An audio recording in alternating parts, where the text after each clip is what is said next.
యేసు ప్రభుని ఎవరైతే సొంత రక్షకుడిగా అంగీకరిస్తారో, క్రీస్తు మనస్సు కలిగినటువంటి వారి యొక్క జీవితం ఎలా ఉంటుంది అని అనటానికి కపుల్ ఆఫ్ ఎగ్జాంపుల్స్ మీ ముందు పెడతాను. ఒకటి తెలంగాణ నుంచి, ఇంకోటి ఆంధ్ర నుంచి. తెలంగాణలో జనగాం చిన్న గ్రామం, అది చిన్న ఊరు. జనగాం వెళ్తే కనుక మీకు ఒక బ్యాప్టిస్ట్ చర్చ్ కనబడుతుంది, బ్యాప్టిస్ట్ చర్చ్. ఆ బ్యాప్టిస్ట్ చర్చ్ పేరు ఏంటంటే Unrupu Baptist church, UNRUPU, Unrupu Baptist church. ఆ బ్యాప్టిస్ట్ చర్చ్ కనబడుతుంది.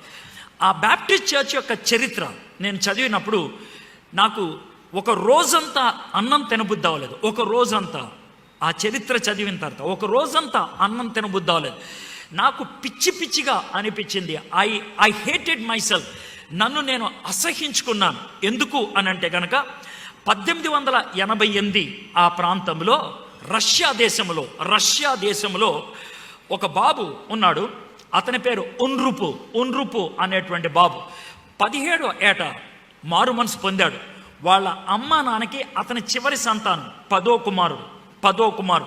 వాడు మారు మనసు పొందాడు. తర్వాత బైబిల్ కాలేజ్కి వెళ్ళాడు, బ్యాప్టిస్ట్ బైబిల్ కాలేజ్కి వెళ్ళాడు. మారు మనసు పొందాడు, బైబిల్ కాలేజ్కి వెళ్ళాడు. బైబిల్ కాలేజ్లో ఒక అమ్మాయిని పరిచయం చేసుకున్నాడు. ఆమె పేరు యానా అనే అమ్మాయిని. వాళ్ళిద్దరిది ఒకే మనసు అని అర్థం చేసుకొని 25వ ఏట ఇద్దరు పెళ్లి చేసుకున్నారు. ఉన్రుపు యానా ఇద్దరు పెళ్లి చేసుకున్నారు 25వ ఏట.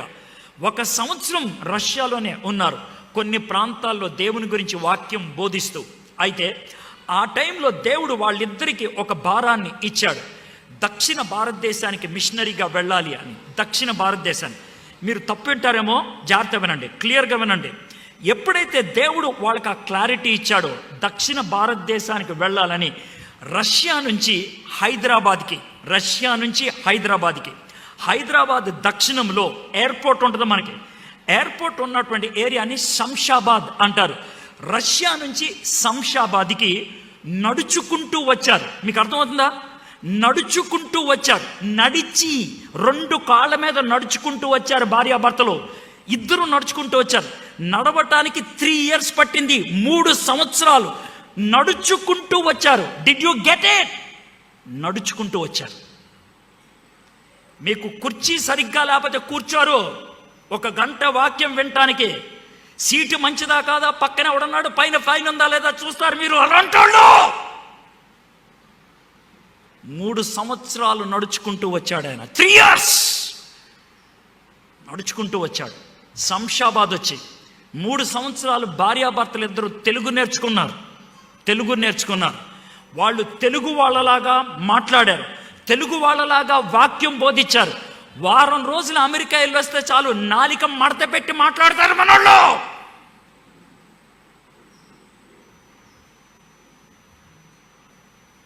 ఎంత కోపం వస్తుంది అంటే నాకు చెప్పు తీసుకొని కొట్టాలనిపిస్తుంది వాళ్ళకి. వాళ్ళు తెలుగు వాళ్ళలాగా ప్రవర్తించారు. ఆ టైంలో దేవుడు వాళ్ళకి ఇచ్చినటువంటి భారం కట్టి భువనగిరి వెళ్ళారు. భువనగిరి వెళ్ళి పరిచర్య చేస్తూ ఉంటే ముస్లిమ్స్ వాళ్ళని చిత్రహింసలు పెట్టారు. అప్పుడు నిజాంతో మంచి సంబంధం ఉంది వాళ్ళకి. నిజాం దగ్గరికి వెళ్ళి చెప్పారు, ఇది మాకున్న సమస్య అని అంటే నిజాం అన్నాడు, నేను ఏం చేయలేను, అయితే మీకు ఒక్క సహాయం చేస్తాను. మీరు భువనగిరి వదిలేసి దాని పక్కనున్న జనగాం వెళ్ళండి, మీకు ప్రొటెక్షన్ కల్పిస్తాను అని అన్నారు. వాళ్ళు జనగాం వెళ్ళిపోయారు. జనగాంలో 13 సంవత్సరాలు ఉన్నారు. 13 సంవత్సరాల్లో 3100 మందికి బాప్తిసం ఇచ్చారు. 3100 పీపుల్కి వాళ్ళిద్దరూ బాప్తిసం ఇచ్చారు. 57 ఎకరాలు సంపాదించారు పరిచర్య కోసం. 57 ఎకరాలు సంపాదించారు. వాళ్ళ పెద్ద కూతురు పేరు ప్రిస్టన్. ప్రిస్టన్కి 11 ఏళ్ళు వచ్చినప్పుడు చచ్చిపోయింది, మలేరియా వచ్చి చచ్చిపోయింది కూతురు. చచ్చిపోతే ఆమెను అక్కడే పాతి పెట్టారు జనగామలో. అయితే ఆ టైంలో నిజాం హైదరాబాద్లో ఒక పెద్ద స్కూల్ కట్టాడు, రాజకుమార్తెల కోసం ఒక స్కూల్ కట్టాడు. ఆ స్కూల్ని ఇప్పుడు మీరేమంటారు తెలుసా? హైదరాబాద్ పబ్లిక్ స్కూల్ అంటారు. బేగంపేటలో ఉంటుంది. అది రాయల్ పీపుల్ కోసం కట్టాను అని నిజాం చెప్తే, జాగ్రత్త వినండి, హైదరాబాద్లో కట్టినటువంటి హైదరాబాద్ పబ్లిక్ స్కూల్ ఎలా ఉంటుందో అదే షేప్లో అదే మోతాదులో జనగాంలో స్కూల్ కట్టించాడు ఉన్రుపు. దాన్నే ప్రిస్టన్ హై స్కూల్ అంటారు తన కూతురు పేరున. ఎందుకు కట్టించాడు తెలుసా? అది రాజుగారి పిల్లలకైతే ఇది దేవుని పిల్లలకి అని కట్టించాడు. ఇది అర్థమైందండి. అది రాజుగారి పిల్లలకైతే ఇది దేవుని పిల్లలకి అని కట్టించాడు ఆయన ప్రిస్టన్ హై స్కూల్. అద్భుతమైనటువంటి పాఠశాల. అది తర్వాత జూనియర్ కాలేజ్గా కూడా అయిపోయింది. ఇది ఆయన చేసినటువంటి పరిచర్య. 44వ ఏట తన భార్య 6వ బిడ్డను గర్భవతిగా ఉన్నప్పుడు ఉన్రుపు చచ్చిపోయాడు. తన భార్య భర్త చచ్చిపోయిన తర్వాత బతుకున్న 5 పిల్లల్ని పెట్టుకొని కొంతకాలం పరిచర్య చేసింది. ఆ తర్వాత రష్యా వెళ్ళిపోయింది. రష్యా వెళ్ళిపోయిన తర్వాత చచ్చిపోయింది. చిన్న వయసులోనే 50 ఏళ్ళప్పుడే చచ్చిపోయింది. తన పిల్లలు అనాథులు అయిపోయారు, కానీ వాళ్ళు దేవుల్లో నిలబడ్డారు. ఈరోజు వాళ్ళ యొక్క సంతానం బ్రిటిష్ కొలంబియా వ్యాంకోవర్ కెనడాలో సెటిల్ అయ్యారు. ఉన్రుపు వాళ్ళు చేసినటువంటి త్యాగం అంత గొప్పది. అయితే ఇప్పుడు కనుక మీరు జనగాం వెళ్తే 57 ఎకరాల్లో మిగిలింది 6 ఎకరాలు మాత్రమే. 51 ఎకరాలు అమ్మేసుకున్నారు మనోళ్ళు. ప్రిస్టన్ హై స్కూల్ అద్భుతమైనటువంటి స్కూల్. పాఠశాలలోకి ప్రార్థిస్తూ అడుగు పెట్టాను నేను లోనకి. ప్రిస్టన్ హై స్కూల్ అనే బోర్డు చూసి ప్రార్థిస్తూ, ప్రభా నా దేశానికి నువ్వు మిషనరీలు పంపించావు, వాళ్ళు కట్టినటువంటి అద్భుతమైన పాఠశాలని. లోనకి వెళ్ళంగానే గోడ మీద సిలువ కనబడాలి, కానీ కనబడలేదు. వినాయకుడు బొమ్మ కనబడింది నాకు. గీతాంజలి పబ్లిక్ స్కూల్కి అమ్మేశారు ఆ బిల్డింగ్ని. ఎంత బాధేస్తుందో చూడండి, ఎంత బాధేస్తుందో. నా దేవుణ్ణి మాదిరిగా పెట్టుకొని జీవితాన్ని అమ్మేసుకుంటే వెల చెల్లిస్తే ఇప్పుడున్నటువంటి మనుషులు యాలం పాటేసేస్తారు. దాన్ని రక్తం ఉడుకుద్ది వాళ్ళని చూస్తుంటే, రక్తం ఉడుకుద్ది. ఇప్పుడు చెప్పండి క్రిస్మస్ ఎలా చేసుకోవాలో, ఇప్పుడు చెప్పండి నాకు క్రిస్మస్ ఎలా చేసుకోవాలో. వాళ్ళు చేసినటువంటి పరిచర్య క్రీస్తుని పోలి జీవించారు. వాళ్ళు క్రీస్తుని మాదిరిగా పెట్టుకున్నారు. డిసెంబర్ 14వ తారీఖున నేను నాయుడుపేటలో ఉన్నాను. దేవుని వాక్యాన్ని అందించడానికి వెళ్ళాను. సూళ్ళూరుపేట, నాయుడుపేట, తిరుపతిలో చాలా సందర్భాల్లో నేను వాక్యం బోధించడానికి వెళ్ళాను. SALC south Andhra Lutheran church వాళ్ళ సంస్థ అది. నాయుడుపేటలో వాక్యం బోధించడానికి వెళ్ళినప్పుడు ఇలాంటి పోడియం ఉన్నది. ఆ పోడియం ముందు సెంటర్లో సమాధి ఉన్నది. ఆ సమాధి ఎవరిది అని చూస్తే మిలియస్ అనేటువంటి మిషనరీ. 156 సంవత్సరాల క్రితం 2000 ఆయన 2016లో 150 సంవత్సరాలు అయిందని గడుపుకున్నారు. 156 సంవత్సరాల క్రితం భారతదేశానికి వచ్చాడు. సెంటర్లో ఆయన సమాధి ఉన్నది. సెంటర్లో వాక్యం బోధించాను, అయిపోయింది. ఇలాగే రూమ్ ఉంటుంది పక్కనే, ఇలాగే రూమ్. ఆ రూమ్లోకి వెళ్ళి కూర్చుంటే ఒక పెద్ద టేబుల్ ఉంది. టేబుల్ వెనకాల పాస్టర్ గారు కుర్చీలు, టేబుల్ ముందు ఎవరన్నా కూర్చోవడానికి 3 కుర్చీలు ఉన్నాయి. పాస్టర్ గారు ఆయన కుర్చీలో కూర్చున్నారు. 3 కుర్చీల్లో మధ్య కుర్చీలో నేను కూర్చున్నాను. కూర్చొని ఇటు చూస్తే చిన్న చిన్న సమాధులు ఉన్నాయి. చిన్న సమాధులు. ఆఫీస్లో నేను పాస్టర్ గారిని అడిగాను, సార్ ఏంటి సార్ అని. సమాధులండి అన్నాడు. ఏంటి సార్ ఇక్కడ పెట్టారంటే, మిషనరీ గారు పిల్లలు చచ్చిపోతే దగ్గరే ఉంటుంది, బాగుంటుందని ఇక్కడే పాతి తీసుకున్నాడు సార్ ఆయన. మీకు అర్థమవుతుందండి? మీకు అర్థమవుతుందా? పిల్లలు చచ్చిపోతే అక్కడే పాతి పెట్టి పరిచయం చేసి ఎక్కడ చచ్చిపోయాడానా? ఇంటికెళ్ళదాయనా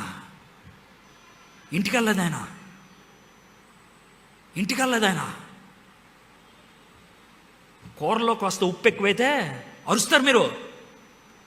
బిర్యానీలో ముక్క అందకపోతే పాస్టర్ని తిడతారు మీరు. చర్చికి వచ్చి సీటు దొరకకపోతే అరుస్తారు మీరు.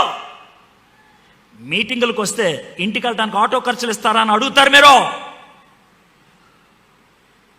ఏం మనుషులండి మీరు? ఆలోచించండి ఒకసారి. అయితే ఈ మిలియస్ అనేటువంటి ఆయన మొట్టమొదటిగా వచ్చింది తిరుపతికి. సూళ్ళూరుపేట తిరుపతి వెళ్ళాడు.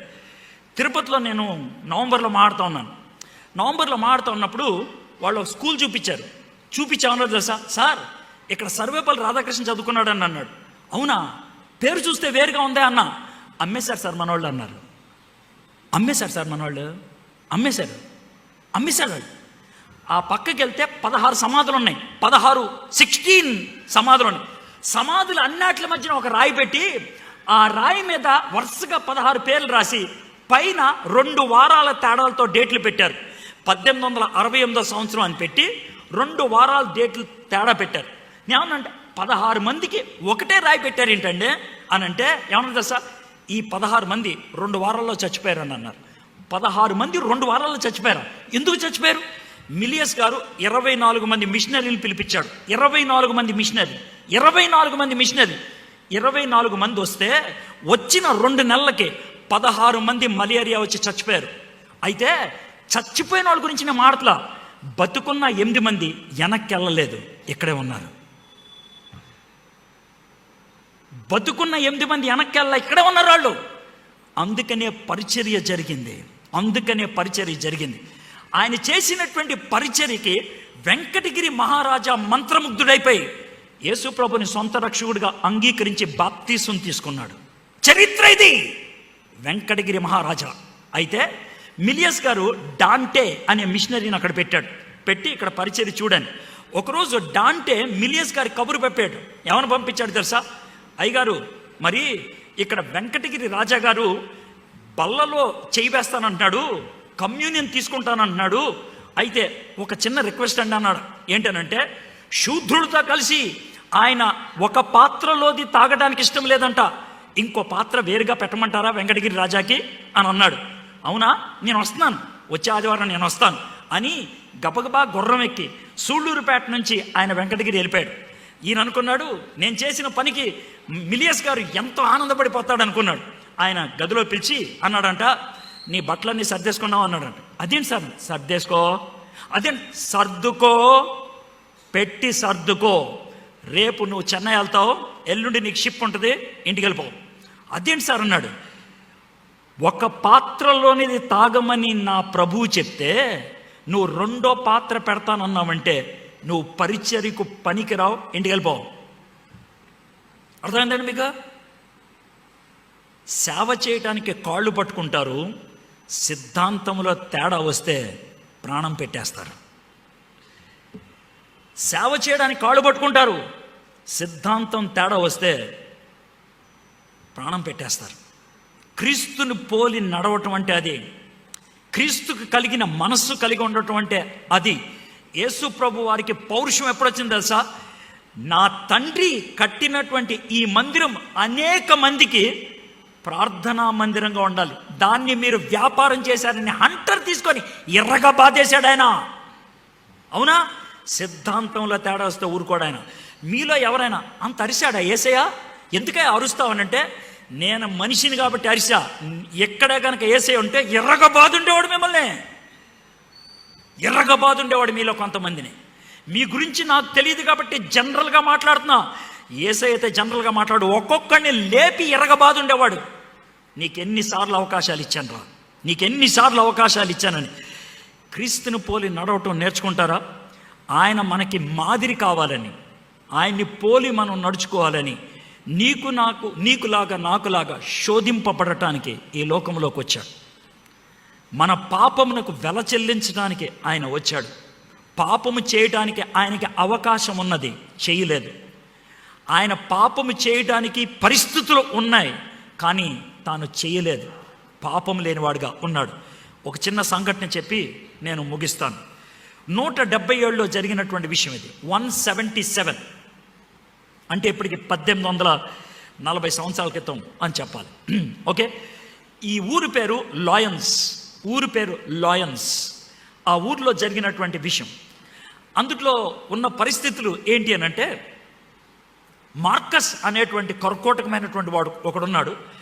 వాడు చాలామందిని క్రైస్తవుల్ని చంపేస్తూ ఉన్నాడు, చిత్రహింసలు చేస్తూ ఉన్నాడు భయంకరంగా. అయితే ఒక దినాన్న ఒక 20 మందిని తీసుకొని వెళ్ళిపోయాడు కొడటానికి, చంపడానికి. అందుట్లో ఒక అమ్మాయి ఉంది, ఆ అమ్మాయి పేరు బ్లాండినాని కూడా తీసుకెళ్ళిపోయాడు చంపడానికని. అనుకున్నారు బ్లాండినా బక్కగా ఉంటుంది, 16 ఏళ్ళు, బలహీనమైంది, సాయంత్రం లోపల చచ్చిపోద్దని. 20 రోజులు చిత్రహింసలు చేశారు ఆ అమ్మాయితో 2 మాటలు అనిపించడానికి, యేసు ప్రభు దేవుడు కాదు అని అనిపించడానికి. మా గురువు గారు, మా అమ్మగారు మంచిది కాదు అని ఆమె రెండు అనలేదు. 20 రోజుల తర్వాత పొద్దున్నే గొట్టంతో ఒక ఆయన అరుస్తున్నాడు, ఈరోజు బ్లాండినాని చంపుతాం, స్టేడియంకి వస్తారని. అప్పుడు అర్థమైంది, ఓ బ్లాండినా ఇంకా బతికే ఉందా అని. చాలామంది వచ్చారు, 25,000 మంది వచ్చారు స్టేడియంకి. మధ్యలో ఒక పోల్ పాతి ఆ పోల్ కేసి బ్లాండినాని కట్టేశారు. బ్లాండినా కట్టేస్తే పైకి అలా చూస్తూ ఉంది. ఈలోగా వీళ్ళు చేసిన పని ఏంటి తెలుసా? 20 సింహాలని ఒకేసారి వదిలారు. క్షణాలలో ఆమెను తినేస్తుందని. కానీ ఏ సింహం కూడా ఆమెను ముట్టలేదు. కాళ్ళ దగ్గరకు వచ్చి కూర్చుండిపోయారు సింహాలన్నీ కూడా. సాయంత్రం దాకా అలాగే ఉండిపోయారు. ఇంకేం చేయలేమని సింహాలని తోలేసి ఒక ఇనప కుర్చీ తీసుకొచ్చి దాని కింద కట్టెలు పెట్టి మంటేశారు. కుర్చీ ఎర్రగా అయిపోయినప్పుడు బ్లాండినాని దాని మీద కూర్చోపెట్టారు. ఈ బాటమ్ అంతా కాలి గట్టిగా అరుస్తుంటే ఆ మీదకి ఒక దున్నపోతుని పంపించారు. కొమ్ములు ఉన్నటువంటి దున్నపోతు అరుస్తున్న బ్లాండినాని చూసి ఏం చేయాలో అర్థం కాక బెదిరిపోయి బ్లాండినాని కొమ్ములతో పైకి ఎగరేసింది. పైకి ఎగిరిన బ్లాండినా నొప్పుల్లో పడి కాలి చచ్చిపోయింది. అయిపోయింది. కానీ ఆమె గురించి మేము ఎందుకు చెప్తున్నాం తెలుసా? చావటానికి తెగించింది ఆమె. క్రీస్తుని మాదిరిగా కలిగి ఉన్నది. ఆమె చావు ఎక్కడికి దారి తీసిందో తెలుసా? ఆమె చచ్చిపోయిన 2 నిమిషాల్లో గొప్ప ఉజ్జీవం వచ్చింది. 2-3 మినిట్స్ తర్వాత 25,000 మంది ఒకేసారి లేచి నిలబడ్డారు. 25,000 మంది ఒకేసారి చేతులు పైకెత్తారు. 25,000 మంది ఒకే మాట అన్నారు, యేసుక్రీస్తే నిజమైన దేవుడని, యేసుక్రీస్తే నిజమైన దేవుడని. ఒక్క బ్లాండినా 16 సంవత్సరాల అమ్మాయి తన ప్రాణాన్ని ఇచ్చింది. 25,000 మంది యేసు ప్రభు దగ్గరికి వచ్చారు. మరి మీరు ప్రతి సంవత్సరం క్రిస్మస్ చేసుకుంటున్నారు. మీ ద్వారా మీ ద్వారా మీ ద్వారా మీ జీవితం ద్వారా మీ సాక్ష్యం ద్వారా మీ క్యారెక్టర్ ద్వారా మీ మాటల ద్వారా మీ ప్రవర్తన ద్వారా ప్రభువుని తెలుసుకున్న వాళ్ళు ఒక్కరున్నారా? ఒక్కళ్ళున్నారా? ఒకవేళ లేదు అనుకుంటే కనుక you need to think about it. తలంచండి, కళ్ళు మూసుకోండి, ప్రార్థన చేద్దాం.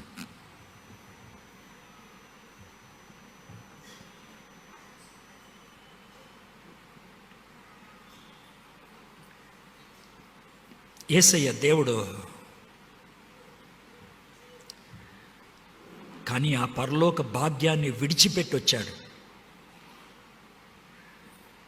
సర్వశక్తిమంతుడు, సర్వాధికారి, సర్వజ్ఞాని, సర్వవ్యామి రిక్తునిగా చేసుకున్నాడు.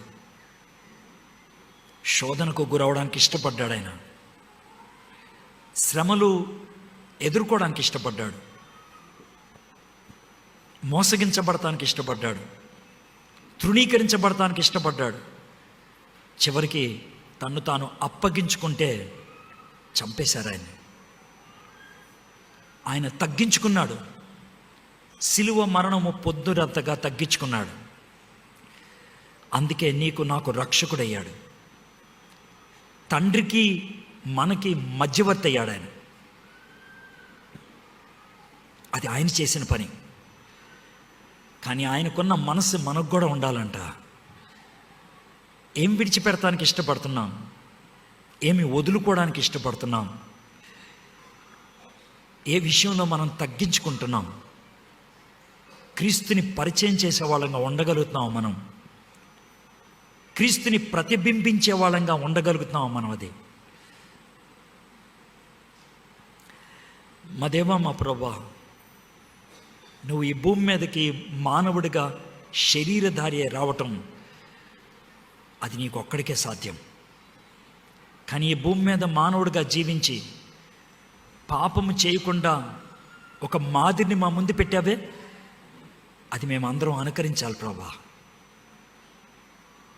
ఇతరుల రక్షణార్థమై నిన్ను నువ్వు అప్పగించుకున్నావు కదా, మేము కూడా ఆ పని చేయాలి. అప్పుడే ప్రభా ఈ క్రిస్మస్ ఆనందం, ఈ క్రిస్మస్ సందడి ప్రపంచవ్యాప్తం అవుతుంది. మేము కూడా ప్రభా అందులో పాలిభాగస్థం అవ్వాలి. ఈరోజు ఎంతమంది అయితే ఈ మాటలు విన్నారో ప్రభా, నీకు కలిగినటువంటి మనసు మేము కూడా కలిగి ఉండగలటకు ఈ వాక్యం మా జీవితంలో పనిచేయగలిగినట్లు కృప చూపించమని యేసు నామములో ప్రార్థన చేయించున్నాం తండ్రి.